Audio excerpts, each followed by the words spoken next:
पूज्याय राघवेन्द्राय सत्यधर्मरताय च भजतां कल्पवृक्षाय नमतां कामधेनु। ಹುಟ್ಟುವುದರಿಂದ ಜೀವಂತ ಸರ್ಪವಾಸವಾಗಿತ್ತು. ಅದರ ಹೆಸರು ಕೃಷ್ಣ ಸರ್ಪ ಅಂತ. ಸರ್ಪ ಎಲ್ಲವನ್ನೂ ಕೇಳಿಸಿಕೊಂಡು ನನ್ನಿಂದ ಮುಂದೆ ಬರ್ತಕ್ಕಂಥವರಿಗೆ ಯಾರಿಗೂ ತೊಂದರೆ ಆಗಬಾರದು ಅಂತ ತಾನೇ ಸ್ವತಃ ಶಿಲೆ ಆಯಿತು. ರಾಘವೇಂದ್ರ ಸ್ವಾಮಿಗಳು ಬುದ್ಧವನ್ನು ತೆಗೆಸಾಕಿ ಆ ಶಿಲೆಯನ್ನ ಇಲ್ಲಿ ಸ್ಥಾಪನೆ ಮಾಡಿದ್ದಾರೆ. ರೇಣುಕಾದೇವಿ ಪರಶುರಾಮನ ತಾಯಿ, ಆಕೆಯ ಮುಂದಿನ ಅವತಾರ ಸರ್ಪಾವತಾರ. ಮುಖ ಮಾತ್ರ ಮನುಷ್ಯ ಮುಖ, ಕೆಳಗಡೆ ದೇಹ ಎಲ್ಲ ಸರ್ಪದ ದೇಹ. ದೇವಸ್ಥಾನದ ಹಿಂದ್ಗಡೆ ಜಮದಗ್ನಿ, ಯಲ್ಲಮ್ಮ, ಪರಶುರಾಮ. ದೇವಸ್ಥಾನ ತುಂಬ ಆದಷ್ಟು ಬೆಲ್ಲ ಬಾಳೆಹಣ್ಣಿನ. ಬಂಧುಗಳೇ, ಈ ವಿಡಿಯೋದಲ್ಲಿ ಮಂತ್ರಾಲಯ ದರ್ಶನ ನಂತರ ಅಲ್ಲಿ ನೋಡಬಹುದಾದ ಇತರ ಸ್ಥಳಗಳ ಬಗ್ಗೆ ಮಾಹಿತಿ ಕೊಡ್ತೀನಿ. ಮೊದಲಿಗೆ ಅಭಯ ಆಂಜನೇಯ ದೇವಸ್ಥಾನ ನೋಡಬಹುದು. 33 ಅಡಿ ಏಕಶಿಲಾ ಆಂಜನೇಯ ಕಮಲದ ಆಕಾರದ ಪೀಠದ ಮೇಲೆ ಕುಂತಿದೆ. ಅದೇ ರೀತಿಯಾಗಿ ನಂತರ ಪಂಚಮುಖಿ ಆಂಜನೇಯ ನೋಡಬಹುದು. ಮಂತ್ರಾಲಯ ದರ್ಶನ ಪಡೆದವರು ಪಂಚಮುಖಿ ಆಂಜನೇಯ ದರ್ಶನ ಪಡಿಲೇಬೇಕು. ನಂತರ ಅಪ್ಪಣ್ಣಾಚಾರ್ಯರ ಮನೆ ಅಂದ್ರೆ ರಾಯರ ಪ್ರಾರ್ಥನೆಯಿಂದ ಕೃಷ್ಣ ಸರ್ಪ ಕಲ್ಲಾಗುತ್ತೆ, ಅದನ್ನು ನೋಡಬಹುದು ನೀವು. ಅದೇ ರೀತಿಯಾಗಿ ಏಕಶಿಲಾ ಬೃಂದಾವನ, ಮಠವಿಲ್ಲದ ಏಕೈಕ ಬೃಂದಾವನ. ಅಪ್ಪಣ್ಣಾಚಾರ್ಯರಿಗೆ ರಾಯರು ದರ್ಶನ ಇಲ್ಲಿ ಸಿಕ್ತಿತ್ತು. ಕೊನೆಯದಾಗಿ ರೇಣುಕಾ ಯಲ್ಲಮ್ಮರ ಮುಂದಿನ ಅವತಾರ ಸರ್ಪ ಅವತಾರ, ಅದರ ಬಗ್ಗೆ ತಿಳ್ಕೊಳ್ಳೋಣ. ಬಿಚ್ಚಾಲಮ್ಮ ದೇವಸ್ಥಾನ. ರಾಯರ ದರ್ಶನ ಪಡೆಯಲು ಮಂತ್ರಾಲಯಕ್ಕೆ ಬರುವ ಬೆಸ್ಟ್ ಟೈಮ್ ಅಂದ್ರೆ ನಿಮಗೆ ಜುಲೈಯಿಂದ ಜನವರಿವರೆಗೂ ಒಳ್ಳೆ ವಾತಾವರಣ ಚೆನ್ನಾಗಿರುತ್ತೆ, ತಂಪಾಗಿರುತ್ತೆ. ಆದ್ರೆ ಫೆಬ್ರವರಿಯಿಂದ ಜೂನ್ ವರೆಗೂ 38ರಿಂದ 40-41 ಡಿಗ್ರಿವರೆಗೂ ಬಿಸಿಲಿರುತ್ತೆ. ನಾವು ಹೊರಟಿತ್ತು ಯಶವಂತಪುರ ಟು ಬೀದರ್ ಲಾತೂರ್ ಟ್ರೈನು, ಅಂದ್ರೆ ಬೀದರ್ ಯಶವಂತಪುರ ಟು ಬೀದರ್ ಲಾತೂರ್ ಟ್ರೈನು. ಇದು 240 ರೂಪಾಯಿ ಸ್ಲೀಪಿಂಗ್ ಇರುತ್ತೆ. 3 AC-ಗೆ 650 ಆಗುತ್ತೆ, 2 AC-ಗೆ 920 ಆಗುತ್ತೆ, 1 AC-ಗೆ 1500 ಆಗುತ್ತೆ. ನಾವು ದರ್ಶನ ಮುಗಿಸ್ಕೊಂಡು ತಿರುಗಿನ ಸ್ಯಾಟರ್ಡೆ ಸೇಮ್ ಅಂದ್ರೆ ನಾನ್ AC ಸ್ಲೀಪಿಂಗ್ ಕೋಚು 240, ಅದಕ್ಕೆ ಬಂದ್ವಿ ನಾವು. ಅದು ಹಾಸನ್ ಎಕ್ಸ್ಪ್ರೆಸ್. ಪ್ರತಿದಿನ ಅದು ಮಂತ್ರಾಲಯ ರೋಡ್ ಏನು ರೈಲ್ವೆ ಸ್ಟೇಷನ್ ಇಂದ ರಾತ್ರಿ 11:55 ಬೆಂಗಳೂರಿಗೆ ಬೆಳಿಗ್ಗೆ ನಿಮಗೆ 7 ಗಂಟೆ 30 ನಿಮಿಷಕ್ಕೆ ಬಂದು ತಲುಪುತ್ತೆ. ನಾವು ನೋಡಿ ಇವಾಗ ಮಂತ್ರಾಲಯಕ್ಕೆ ಬಂದಿಳಿದಾಗ 1 ಗಂಟೆ 45 ನಿಮಿಷ ಅಥವಾ 2 ಗಂಟೆ ಆಗಿತ್ತು. ಯಾಕಂದ್ರೆ ನಮಗೆ ಬೆಂಗಳೂರಲ್ಲಿ ಶುಕ್ರವಾರದ ನೈಟ್ ಹೊರಟಿದ್ದು 7:15 ಬಟ್ ಟ್ರೈನ್ ಹೊರಟಾಗ ನಮಗೆ 7:45 ಆಗಿತ್ತು. ಹಾಗಾಗಿ ನಾವು ಅಲ್ಲಿಗೆ 1:45-2 ಗಂಟೆಗೆ ಬಂದು ತಲುಪಿದ್ವಿ. ಇಲ್ಲ ಅಂದಿದ್ರೆ ನಾವು 1:15 ಗಂಟೆಗೆ, ರಾತ್ರಿ 1:15 ಗಂಟೆಗೆ ತಲುಪ್ತಾ ಇದ್ವಿ. ನೋಡಿ, ಇದು ಮಂತ್ರಾಲಯ ರೋಡ್ ರೈಲ್ವೆ ಸ್ಟೇಷನ್. ಇಲ್ಲಿಂದ ಮಂತ್ರಾಲಯಕ್ಕೆ 15ರಿಂದ 16 ಕಿಲೋಮೀಟರ್ ಇರುತ್ತೆ. ಸಾಕಷ್ಟು ಪ್ಯಾಸೆಂಜರ್ಸ್ ಆಟೋ ಇರುತ್ತೆ, ಅದೇ ರೀತಿ ಮೆಟಡೋರ್ಸ್ ಇರುತ್ತೆ, ಬೇರೆ ರೀತಿ ಇನೋವಾಗಳು ಇರುತ್ತೆ, ಎಲ್ಲಾ ರೀತಿಯ ವೆಹಿಕಲ್ಗಳು ಇರುತ್ತೆ. ಒಬ್ಬರಿಗೆ 50 ರೂಪಾಯಿ ತಗೊಳ್ತಾರೆ ನಿಮಗೆ. ಅಥವಾ ನೀವು ಗ್ರೂಪ್ ಗಟ್ಟಲೆ ಏನಾದ್ರು ಬಂದಿದ್ರೆ 10-15 ಜನ ಬಂದಿದ್ರೆ ಅಂದ್ರೆ ನೀವು ಅದನ್ನ ಮೆಟಡೋರಲ್ಲಿ ಮಾತಾಡಿ ಹೋಗ್ಬೋದು. ನಾವು ಮಂತ್ರಾಲಯಕ್ಕೆ ತಲುಪಿಬಿಟ್ಟು ಬಂದ್ವಿ. ಬಂದಾಗ ಒಂದು ಇಲ್ಲಿ ರೂಮ್ ಕೂಡ ಮಾಡಿದ್ವಿ. ನಾವಿಲ್ಲಿ 4 ಜನ ಇದ್ವಿ. ನಮಗೆ 400 ರೂಪಾಯಿ ಒಬ್ಬರಿಗೆ ಬಿತ್ತು, ಶೇರ್ ರೂಪದಲ್ಲಿ ರೂಮು. ಈಗ ಮಂತ್ರಾಲಯ ಸ್ಟೇಷನ್ ಇಂದ ನಾವು ರೂಮ್ ಅಂದ್ರೆ ಲಾಡ್ಜ್ ಮಾಡುವಷ್ಟು ಮಲ್ಕೊಳ್ಳೋಷ್ಟರಲ್ಲಿ ನಮಗೆ 3 ಗಂಟೆ ಆಯ್ತು. ಇನ್ನು ಬೆಳಿಗ್ಗೆ ದರ್ಶನ ಟೈಮಿಗೆ ಸಿಗ್ತೀನಿ ಬಂಧುಗಳೇ.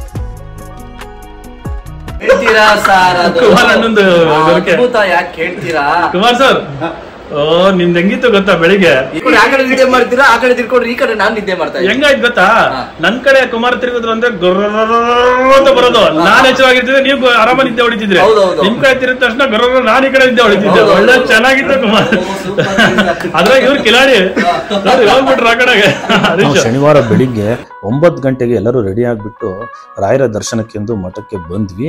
ಬೆಳಿಗ್ಗೆ ಅವಾಗ 9 ಗಂಟೆ ಆಗಿತ್ತು. ಬಂಧುಗಳೇ, ನಿಮಗೆ ಟ್ರೈನಿನ ಮಾಹಿತಿಯನ್ನು ಸಂಪೂರ್ಣವಾಗಿ ನಿಮಗೆ ಕೊಡ್ತೀನಿ. ಯಾಕಂದ್ರೆ ನಾನು ಟ್ರೈನಿನ ಮಾಹಿತಿಯನ್ನು ಸಂಪೂರ್ಣವಾಗಿ ನಿಮಗೆ ಕೊಟ್ಟಿಲ್ಲ, ಅದನ್ನ ಡೀಟೇಲ್ ಆಗಿ ಕೊಡ್ತೀನಿ. ಯಾಕಂದ್ರೆ ನೀವು ಮಂತ್ರಾಲಯಕ್ಕೆ ಬರೋದಕ್ಕೆ ಈಸಿ ಆಗುತ್ತೆ. ನಾವು ಶುಕ್ರವಾರ ನೈಟ್ 7 ಗಂಟೆ 15 ನಿಮಿಷದ್ದು ಟ್ರೈನ್ ಬುಕ್ ಮಾಡಿದ್ದು. ಅಂದ್ರೆ ಯಶವಂತಪುರ ಟು ಲಾತೂರ್ ವಯಾ ಬೀದರ್ ಬರುತ್ತೆ. ಇದು ಬುಧವಾರ, ಶುಕ್ರವಾರ, ಶನಿವಾರ ಯಶವಂತಪುರ ರೈಲ್ವೆ ಸ್ಟೇಷನ್ ಇಂದ ಮಂತ್ರಾಲಯಕ್ಕೆ ಬರುತ್ತೆ. ಸಂಜೆ 7:15 ಇರುತ್ತೆ. ಬಿಡೋದೊಂದು 15 ನಿಮಿಷ 20 ನಿಮಿಷ ಹೆಚ್ಚು ಕಡಿಮೆ ಆಗ್ಬೋದು. ಅದು ಶನಿವಾರ ಬೆಳಗಿನ ಜಾವ ಅಂದ್ರೆ ಅದು ಕರೆಕ್ಟ್ 1 ಗಂಟೆ 30 ನಿಮಿಷ ಅಥವಾ 2 ಗಂಟೆ ಒಳಗೆ ಬಂದು ತಲುಪುತ್ತೆ. ಬೇಗ ಬಿಡ್ತು, 7:15 ಕರೆಕ್ಟ್ ಆಗಿ ಬಿಡ್ತು ಅಂದ್ರೆ ಶುಕ್ರವಾರ ರಾತ್ರಿ 1-1:15 ಬರುತ್ತೆ. ಅಥವಾ ಒಂದು ಅರ್ಧ ಗಂಟೆ 1 ಗಂಟೆ ಲೇಟ್ ಆಯ್ತು ಅಂತಂದ್ರೆ ನಿಮ್ಗೆ 2 ಗಂಟೆ ಆಗುತ್ತೆ. ನಮ್ದು ಹೊರಟಿದ್ದು ಟ್ರೈನ್ ಅವತ್ತು 7:15 ಹೊರಡಿಲ್ಲ, 7:45 ಹೊರಡ್ತು. ಹಾಗಾಗಿ ನಾವು 1:45-2 ಗಂಟೆ ಆಯ್ತು ಬಂದು ತಲುಪೋದಷ್ಟೊತ್ತಿಗೆ.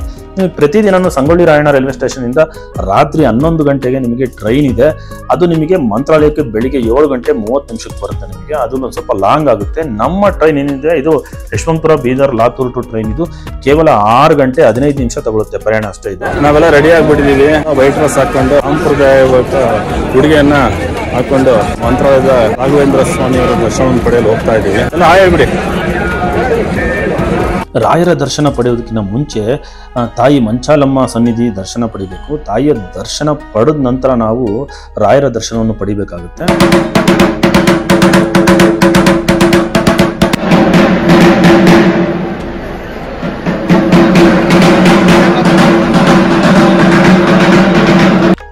ನಾವು ಹೋಗಿದ್ದ ಆ ದಿನ ಶನಿವಾರ ಸಿಕ್ಕಾಬಟ್ಟೆ ಜನ ಬಂದಿದ್ರು. ನೋಡ್ಬೋದು ಎಷ್ಟು ರಶ್ ಇದೆ ಅಂತೆ, ಸಿಕ್ಕಾಬಟ್ಟೆ ಜನ ಬಂದಿದ್ರು.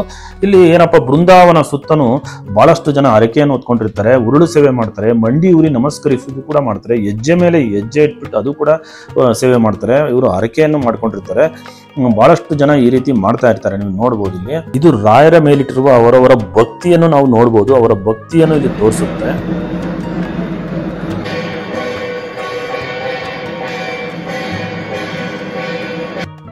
ನಾವು ಕೂಡ ರಾಯರ ದರ್ಶನವನ್ನು ಪಡೆದುಕೊಂಡು ಬಂದ್ವಿ. ಸಾಕಷ್ಟು ರಶ್ ಇತ್ತು, ಅಂದ್ರೆ ಕ್ಯೂ ಕೂಡ ಇತ್ತು, ಸಾಕಷ್ಟು ಜನ ಕೂಡ ಬಂದಿದ್ರು. ಯಾಕಂದ್ರೆ ಅವ್ರು ಶನಿವಾರ ಬೇರೆ ಆಗಿತ್ತು, ಶನಿವಾರ ಭಾನುವಾರ ಗುರುವಾರ ಅಂದ್ರೆ ಸಾಕಷ್ಟು ಜನ ಇದ್ದೇ ಇರ್ತಾರೆ, ಹಾಗಾಗಿ ಕ್ಯೂ ಕೂಡ ಇತ್ತು. ನಾವು ರಾಯರ ದರ್ಶನವನ್ನು ಪಡೆದು ಬಂದ್ವಿ. ನೋಡ್ಬೋದು ಇಲ್ಲಿ ಸಾಕಷ್ಟು ಜನ ಇಲ್ಲಿ ಶಾಂತವಾಗಿ ಕುಂತಿರ್ತಾರೆ, ಅಂದ್ರೆ ಪ್ರಶಾಂತವಾಗಿರುತ್ತೆ ಸ್ಥಳ. ದರ್ಶನವನ್ನು ಪಡೆದ ನಂತರ ಬಹಳಷ್ಟು ಜನ ಇಲ್ಲಿ ವಿಶ್ರಾಂತಿಯನ್ನು ಪಡಿತಾರೆ. ಅಂದ್ರೆ ವಿಶ್ರಾಂತಿ ಅಂದ್ರೆ ಕುತ್ಕೊಳ್ತಾರೆ, 1 hour 2 hour ಇಲ್ಲಿ ಕುತ್ಕೊಂಡ್ಬಿಟ್ಟು ನಂತರ ಅಲ್ಲಿಂದ ಹೊರಡ್ತಾರೆ. ನಾವು ರಾಯರ ದರ್ಶನವನ್ನು ಪಡೆದ ನಂತರ ನಾವಿಲ್ಲಿ ಹಿಂದ್ಗಡೆ ಬಂದ್ವಿ. ಹಿಂದ್ಗಡೆ ಬಂದು ತುಂಗಭದ್ರಾ ನದಿಯಲ್ಲಿ ನೋಡಿದ್ವಿ. ತುಂಗಭದ್ರಾ ನದಿಯಲ್ಲಿ ನೀರು ಎಲ್ಲ ಬತ್ತೋಗಿತ್ತು, ಅಂದ್ರೆ ಈಗ ಬೇಸಿಗೆಗಾಲ ಬೇರೆ, ನೀರಿರಲಿಲ್ಲ. ಅಲ್ಲಲ್ಲಿ ಸ್ವಲ್ಪ ನೀರಿತ್ತು, ಬಹಳಷ್ಟು ಜನ ಅಲ್ಲಿ ಸ್ನಾನ ಕೂಡ ಮಾಡ್ತಿದ್ರು, ನೀರನ್ನು ಸಿಮಿಸ್ಕೊಳ್ತಾ ಇದ್ರು. ಇಲ್ಲಿ ನೋಡ್ಬೋದು, ಗಿಳಿಶಾಸ್ತ್ರ ಕೂಡ ಹೇಳ್ತಾರೆ. ಮಂತ್ರಾಲಯದಲ್ಲಿ ಸಿಕ್ಕಾಪಟ್ಟೆ ಬಿಸಿಲು, ಅದಕ್ಕೆ ತಂಪಾಗ್ಲಿ ಅಂತೇಳಿ ಕಬ್ಬಿನ ಜ್ಯೂಸ್ ಕುಡಿತಾ ಇದ್ದೀವಿ ಎಲ್ಲರೂ. ಮಧ್ಯಾಹ್ನ 1 ಗಂಟೆ ಆಗಿತ್ತು. 1 ಗಂಟೆಗೆ ನಾವು ಅನ್ನಪೂರ್ಣ ಭೋಜನ ಶಾಲೆಗೆ ಬಂದ್ವಿ. ಅಂದ್ರೆ ಇದು ಅನ್ನಪೂರ್ಣ ಭೋಜನ ಶಾಲೆ ಮಧ್ಯಾಹ್ನ 1 ಗಂಟೆಯಿಂದ 4 ಗಂಟೆವರೆಗೂ ಊಟ ಇರುತ್ತೆ ರಾಯರದು. ಅದೇ ರೀತಿಯಾಗಿ ರಾತ್ರಿ ಅಂದ್ರೆ ಸಂಜೆ 7 ಗಂಟೆಯಿಂದ 9:30ವರೆಗೂ ಇರುತ್ತೆ. ರಾಯರ ದೇವಸ್ಥಾನವೂ ಕೂಡ ಅಷ್ಟೇನೆ, ಬೆಳಿಗ್ಗೆ 6 ಗಂಟೆಯಿಂದ ಮಧ್ಯಾಹ್ನ 2 ಗಂಟೆವರೆಗೂ ಇರುತ್ತೆ, ಮತ್ತೆ 2 ರಿಂದ 4ವರೆಗೂ ಮುಚ್ಚಿರುತ್ತೆ. 4 ರಿಂದ ರಾತ್ರಿ 9:30 10 ಗಂಟೆವರೆಗೂ ಕೂಡ ತೆಗೆದಿರುತ್ತೆ. ನಾವು ಕೂಡ ರಾಯರ ಪ್ರಸಾದವನ್ನು ಸ್ವೀಕರಿಸಿದ್ವಿ. ಮಧ್ಯಾಹ್ನ 3 ಗಂಟೆಗೆ ಮಂತ್ರಾಲಯ ಸರ್ಕಲ್ ಅಲ್ಲಿ ಸಾಕಷ್ಟು ಆಟೋಗಳು ನಿಂತಿರ್ತವೆ. ಒಬ್ಬರಿಗೆ ಆಟೋದಲ್ಲಿ 150 ರೂಪಾಯಿ ತಗೊಳ್ತಾರೆ. ಶೇರಿಂಗ್ ರೂಪದಲ್ಲಿ ನಾನು ಹೊರಟೆ, ಇನ್ನಿತರ ಮಂತ್ರಾಲಯದ ಸ್ಥಳಗಳನ್ನು ನೋಡಲು ಹೊರಟೆ. ಬನ್ನಿ, ಆ ಸ್ಥಳಗಳ ಬಗ್ಗೆ ನಿಮಗೆ ಸಂಪೂರ್ಣ ಮಾಹಿತಿಯನ್ನು ನಾನು ಕೊಡ್ತೀನಿ. ಒಬ್ಬರಿಗೆ 150 ರೂಪಾಯಿ ತಗೊಳ್ತಾರೆ, 5 ರಿಂದ 6 ಸ್ಥಳಗಳನ್ನು ತೋರಿಸ್ತಾರೆ. ನಂತರ ಮಂತ್ರಾಲಯಕ್ಕೂ ಕರ್ಕೊಂಡ್ಬಂದು ವಾಪಸ್ ಬಿಡ್ತಾರೆ. ಮೊದಲಿಗೆ ಅಭಯಾಂಜನೇಯ ಸ್ವಾಮಿ ದೇವಸ್ಥಾನಕ್ಕನ್ನು ತೋರಿಸ್ತಾರೆ. 4 ರಿಂದ 5 ಕಿಲೋಮೀಟರ್ ಆಗುತ್ತೆ ಮಂತ್ರಾಲಯದಿಂದ ರಾಯಚೂರು ಮುಖ್ಯ ರಸ್ತೆಯಲ್ಲೇ ಬರುತ್ತೆ. ಇದರಿಂದಗಡೆ ಗೋಶಾಲೆ ಕೂಡ ಇದೆ. ಸುಮಾರು 33 ಅಡಿ ಎತ್ತರದಲ್ಲಿ ಕಲ್ಲಿನಿಂದ ಮಾಡಲ್ಪಟ್ಟ ಏಕಶಿಲೆಯ ಕಮಲದ ಆಕಾರದ ಪೀಠದ ಮೇಲೆ ಕುಳಿತಿದ್ದಾರೆ ಆಂಜನೇಯ. ರಸ್ತೆ ಬದಿಯಿಂದ ಎಲ್ಲರಿಗೂ ಸುಲಭವಾಗಿ ಕಾಣಿಸುತ್ತೆ. ಈ 33 ಅಡಿ ಎತ್ತರ ಏಕಶಿಲಾ ವಿಗ್ರಹವನ್ನು 18 ತಿಂಗಳ ಕಾಲ ಕಠಿಣ ಪರಿಶ್ರಮದಿಂದ ಕೆತ್ತಲಾಗಿತ್ತಂತೆ. ಇದನ್ನು ಸಾಗಿಸಲು 88 ಚಕ್ರದ ಟ್ರೇಲರ್ ನಲ್ಲಿ ಸ್ಥಾಪಿಸಲು ಮಂತ್ರಾಲಯಕ್ಕೆ ತರಲಾಯಿತಂತೆ. ನಂತರ ನಾವು ನಮ್ಮ ರಾಯಚೂರು ಜಿಲ್ಲೆಗೆ ಎಂಟ್ರಿ ಆದ್ವಿ. ನಮ್ಮ ರಾಯಚೂರು ಜಿಲ್ಲೆಯಲ್ಲಿ ಎಂಟ್ರಿಯಲ್ಲಿ ಆದ ನಂತರ ಪಂಚಮುಖಿ ಆಂಜನೇಯ ಸ್ವಾಮಿ ದೇವಸ್ಥಾನಕ್ಕೆ ಬಂದ್ವಿ. ಇದು ಮಂತ್ರಾಲಯದಿಂದ 20 ಕಿಲೋಮೀಟರ್ ದೂರ ಆಗುತ್ತೆ. ಮಂತ್ರಾಲಯ ದರ್ಶನವನ್ನು ಪಡೆದವರು ಖಂಡಿತವಾಗಿಯೂ ಪಂಚಮುಖಿ ಆಂಜನೇಯ ಸ್ವಾಮಿಯ ದೇವಸ್ಥಾನಕ್ಕೆ ಬಂದು ದರ್ಶನವನ್ನು ಪಡೆಯುತ್ತಾರಂತೆ. ಪಾದಮಟ್ಟಿ ನಮಸ್ಕೊಂಡೋಗಿ ಆಂಜನೇಯ ಸಮೀಪಾದ ಉದ್ಭವವಾಗಿರೋದು ನಮಸ್ಕೊಂಡೋಗಿ ಪಾದಮಟ್ಟಿ ಗುಂಪು ಹಚ್ಕೊಂಡೋಗಿ ಪಂಚಮುಖಿ ಆಂಜನೇಯ ಸಮೀಪಾದ ಸ್ವಾಮಿಗಳೇ. ಪಂಚಮುಖಿ ಆಂಜನೇಯ ಸ್ವಾಮಿಗೆ ರೂಪ ಇದೆಲ್ಲ 5 ರೂಪ ಯಾವುದು? ಅದು ಗರುಡ, ನರಸಿಂಹ, ವರಹ, ಹೈಗ್ರೀವ ಅಂತ 5 ಪಂಚಮುಖಿ ಅಂತಾರೆ. 5 ಮುಖದಿಂದ ಪಂಚಮುಖಿ ಅಂತ ಹೇಳ್ತಾರೆ. ಇದು ರಾಘವೇಂದ್ರ ಸ್ವಾಮಿಗಳಿಗೆ ಇದು ತಪಸ್ ಮಾಡಿದಾಗ ರಾಘವೇಂದ್ರ ಸ್ವಾಮಿ ತಪಸ್ಸು ಮಾಡಿ ದರ್ಶನ ಕೊಟ್ಟಿದ್ದ ಆಂಜನೇಯ ಪಂಚಮುಖಿಯಿಂದ. ಅವರೇ ದರ್ಶನ ಕೊಡ್ತಾರಲ್ಲ? ದರ್ಶನ ಕೊಟ್ಟ ಮೇಲೆ ಅಲ್ಲಿಗೂ ಆಯ್ಕೆ ಆಗಿತ್ತು. ಮತ್ತೆ ಹಿಂದೆ ಲಕ್ಷ್ಮೀ ದೇವಸ್ಥಾನ ಇದೆಯಲ್ಲ, ನಮ್ಮ ಗ್ರಾಮ ದೇವತೆ ಬ್ಯಾಕ್ ಸೈಡ್ ಲಕ್ಷ್ಮೀ ವೆಂಕಟೇಶ್ವರ ಗಣಪತಿ ಎಲ್ಲ ಹೊರಗಡೆ ದರ್ಶನ ಕೊಟ್ಟಿದ್ದು. ಬ್ಯಾಕ್ ಸೈಡ್ ಬಂದು ಎರಕೆಲಮ್ಮ ಅಂತ ಗ್ರಾಮ ದೇವತೆ. ರಾಘವೇಂದ್ರ ಸ್ವಾಮಿಗಳು ಮಂತ್ರಾಲಯಕ್ಕೆ ತೆರಳುವ ಮುನ್ನ 12 ವರ್ಷಗಳ ಕಾಲ ತಪಸ್ಸು ಮಾಡಿದರಂತೆ. ರಾಘವೇಂದ್ರ ಸ್ವಾಮಿ ತಪಸ್ಸು ಮಾಡಿದ ನಂತರ ಇಲ್ಲಿ ಆಂಜನೇಯ, ವರಹ, ಗರುಡ, ನರಸಿಂಹ, ಹಯಗ್ರೀವ ಮತ್ತು ಹನುಮಂತನಿಂದ ಕೂಡಿದ ಪಂಚಮುಖಿಯೊಂದಿಗೆ ಅಂದ್ರೆ 5 ಮುಖದೊಂದಿಗೆ ರಾಘವೇಂದ್ರ ಸ್ವಾಮಿ ಮುಂದೆ ಪ್ರತ್ಯಕ್ಷರಾದರಂತೆ. ಆಗ ರಾಘವೇಂದ್ರ ಸ್ವಾಮಿಗಳು ಸಂತೋಷದಿಂದ ಹನುಮಂತನನ್ನು ನೋಡಿದಾಗ ಹಾಡಿ ಹೊಗಳಿದರು. ನಂತರ ಜೀವ ಸಮಾಧಿಯನ್ನು ತೆಗೆದುಕೊಳ್ಳುತ್ತಾರಂತೆ.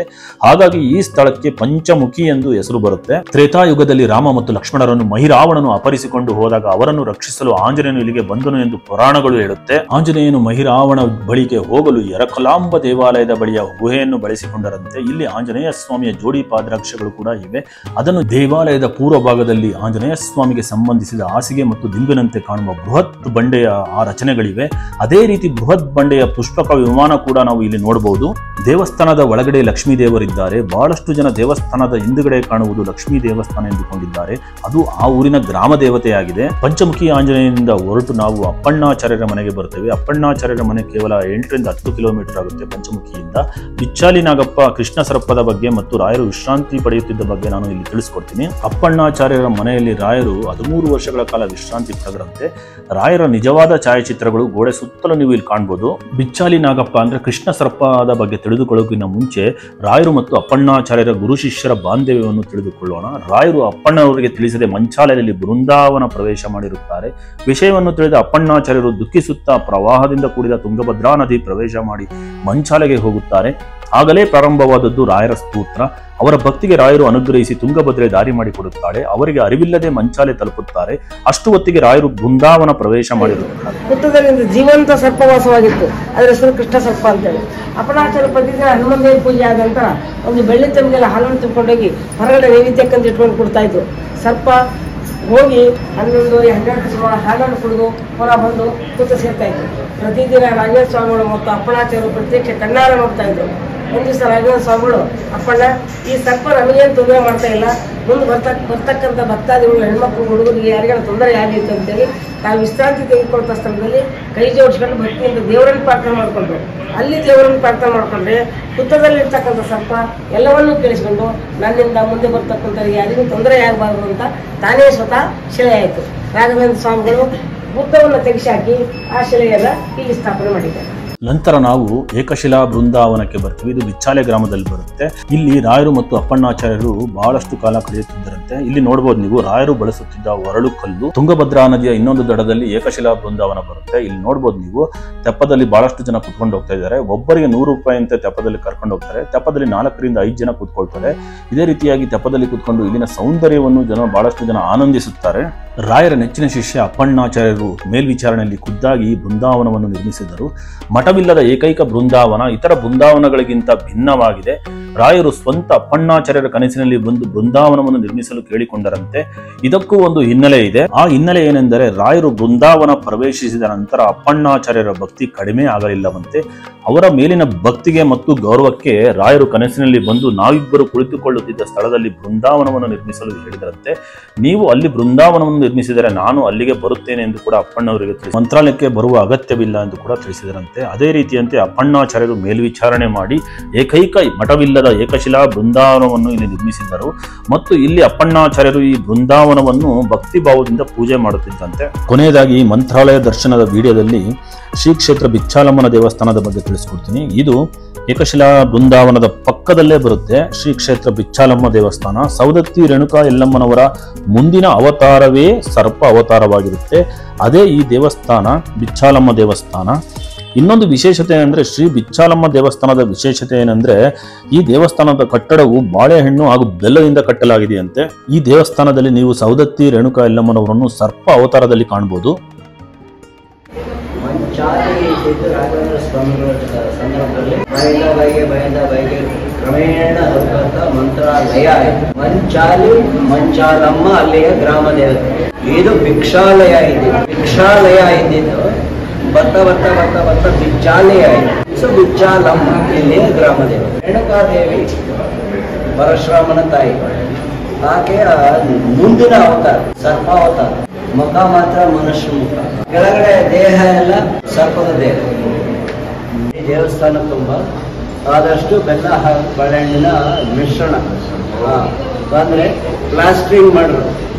ಸಿಮೆಂಟಿನ ಬದಲಿಗೆ ಪ್ಲಾಸ್ಟ್ರಿಂಗ್ ಮಾಡಿದ್ರು. ಇದು ಫೌಂಡೇಶನ್ ಮಾತ್ರ ಸಿಮೆಂಟ್ ಹಾಕಿರೋದು ಅಷ್ಟೇ ಬಿಟ್ರೆ ಬೇರೆ ಏನಕ್ಕೂ ಸಿಮೆಂಟ್ ಹಾಕೋದಲ್ಲ, ತೋರಿಸ್ ಕೂಡ ಇಲ್ಲ. ಹೇಗೆ ಅಂತಂದ್ರೆ ಬೆಲ್ಲದ ಪಾಕಕ್ಕೆ ಬಾಳೆಹಣ್ಣನ್ನು ಮ್ಯಾಶ್ ಮಾಡೋದು ಅಂತ ಹೇಳ್ತಾರೆ.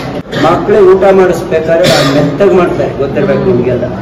ಆ ಥರ ಬಾಳೆಹಣ್ಣನ್ನು ಮ್ಯಾಶ್ ಮಾಡಿಕೊಂಡು ಅದನ್ನ ಬೆಲ್ಲದ ಪಾತ್ರದಲ್ಲಿ ಮಿಕ್ಸ್ ಮಾಡ್ಕೊಂಡ್ರೆ ಗಮ್ ಆದಂಗೆ ಆಗುತ್ತೆ. ಅದೇ ಗಮ್ನೇ ಪ್ರತಿಯೊಂದು ಕಲ್ಲುಗಳ ಮಧ್ಯೆ ಪ್ಲಾಸ್ಟಿಂಗ್ ಮಾಡ್ಕೊಂಡು ಈ ಕಂಪ್ಲೀಟ್ ಪಿಲ್ಲರ್ ಕೂಡ ಅದೇ ಪ್ಲಾಸ್ಟ್ರಿಂಗ್ ಮೇಲೆ ನಿಂತಿರೋದು, ಗಮ್ ಮೇಲೆ ನಿಂತಿರೋದು. ಮಿನಿಮಮ್ 120 ರಿಂದ 150 ವರ್ಷಗಳವರೆಗೆ ಏನೇ ನ್ಯಾಚುರಲ್ ಡಿಸಾಸ್ಟರ್ಸ್, ಪ್ರಾಕೃತಿಕ ವಿಕೋಪಗಳು, ಭೂಕಂಪ, ಪ್ರವಾಹ ಏನೇ ಬಂದರೂ ಕೂಡ ಅದೆಲ್ಲದನ್ನು ತಡೆದು ನಿಂತುಕೊಳ್ಳೋ ಅಷ್ಟು ಶಕ್ತಿ ಇರುತ್ತೆ. ಬಾಳೆಹಣ್ಣು ಬೆಲ್ಲದ ಗಮ್ಮು ಹೇಳೋದಲ್ಲ, ಅದರಿಂದ ಒಂದು ಕಲ್ಲಿಂದ ಜೋಡಿಸಿರೋಂಥದ್ದು ನಿಮ್ಗೆ ಗೊತ್ತಾಗುತ್ತೆ. ಆ ರೀತಿಯಾಗಿ ಕಟ್ಟಿದಂಥ ದೇವಸ್ಥಾನ ಇದು. ಇದನ್ನ ಇವಾಗ ಮಾಡರ್ನ್ ಟಚ್ ಕೊಟ್ಟಿದ್ದಾರೆ ಅಷ್ಟೇ ಪಾಯಾಗಿ. ಬಂಧುಗಳೇ, ಈ ವಿಡಿಯೋದಲ್ಲಿ budget friendly train trip to Mantralaya ಮತ್ತು Mantralaya to train trip to Bengaluru ಬಗ್ಗೆ ತಿಳಿಸ್ಕೊಡ್ತೀನಿ. ನಂದು ಹಾಸನ್ ಎಕ್ಸ್ಪ್ರೆಸ್ ರಾತ್ರಿ 11:50ಕ್ಕೆ ಬುಕ್ ಆಗಿದೆ. ರಾತ್ರಿ 11:50ಕ್ಕೆ ಮಂತ್ರಾಲಯದಿಂದ ಬಿಟ್ಟರೆ ಬೆಂಗಳೂರಿಗೆ ನಾನು ಬೆಳಿಗ್ಗೆ 7:15ಕ್ಕೆ ತಲುಪ್ತೀನಿ. ಮಂತ್ರಾಲಯದಿಂದಲೂ ಕೂಡ ನಾನ್ AC ಸ್ಲೀಪಿಂಗ್ ಕೋಚ್ 240 ರೂಪಾಯಿ. ಒಟ್ಟು ನನಗೆ 1100 ರೂಪಾಯಿ ಖರ್ಚು. ಕೊನೆಗೆ ಈ ಬಿಚ್ಚಾಲಮ್ಮ ದೇವಸ್ಥಾನದಲ್ಲಿ ಈ ಮಂತ್ರಾಲಯ ದರ್ಶನದ ವಿಡಿಯೋವನ್ನು ಎಂಡ್ ಮಾಡ್ತಾ ಇದ್ದೀನಿ ಬಂಧುಗಳೇ.